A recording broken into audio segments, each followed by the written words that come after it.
Ngayon po mga ma'am sir, tayo po ay naghanda po sa ating pong mga karton. Dahil meron pong bibili ngayon sa ating pong manok. Okay, maghuli po tayo ngayon. Yung iba nakakulong na. At handa na po para po sa ating buyer. Dahil mga ma'am sir, dahil marami na po sila. At siyempre marami nang pakainin. Kaya magbenta na po tayo mga ma'am sir. Ay ito po, nakahanda na po yung ating pong karton. Yan o. May karton na po tayong nakahanda. Ready na po yan para lagyan po ng tipong mga manok na ibibinta. Ito sa mga black meat chicken mga ma'am sir, ito sila oh. Ayun.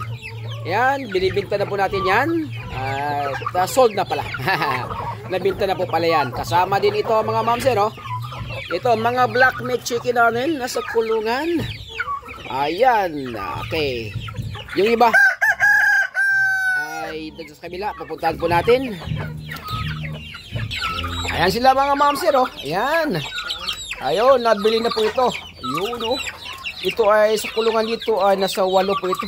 Uy, bakit may merong nasugat dyan ha? Tinutuka yata yan. Okay, yan sila.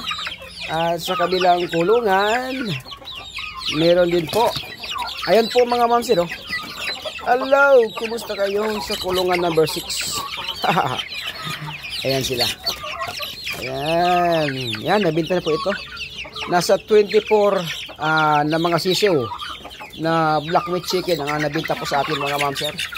Yan o. Ayun. At isa pa ito. Ayun o. Yan sila. Ayun. Ay, nung nakaraan mga ma'am sir, yung 4 nito ay tinira po ng bayawak. Yun o. Kaya isa lang ngayon ay ano lang yan. 4 na lang natira. Sayang. Malupit na bayawak yun. Yun. Kaya siyempre nakahanda na. Yan, black meat chicken mga ma'am sir. Mamaya yata kukunin. Kaya yun, nakaready na po yung ang box po natin. Yan sila. Ayan po mga ma'am sir. Tayo po ay nakabinta na ng 24 na mga sisiw mga ma'am sir. Okay, ayos ito. Makabili tayo ulit ng bahog. Okay, sa ating mga black meat chicken. Yung binibili po sa ating mga ma'am sir ay gawin po nilang inahin, yung mga black meat chicken.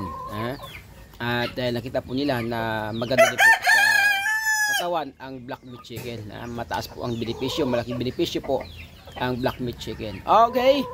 At nakahanda po tayo ngayon sa ating pong mga karton para lagayan po. Yon. Thank you for watching. God bless us all and to God be the glory.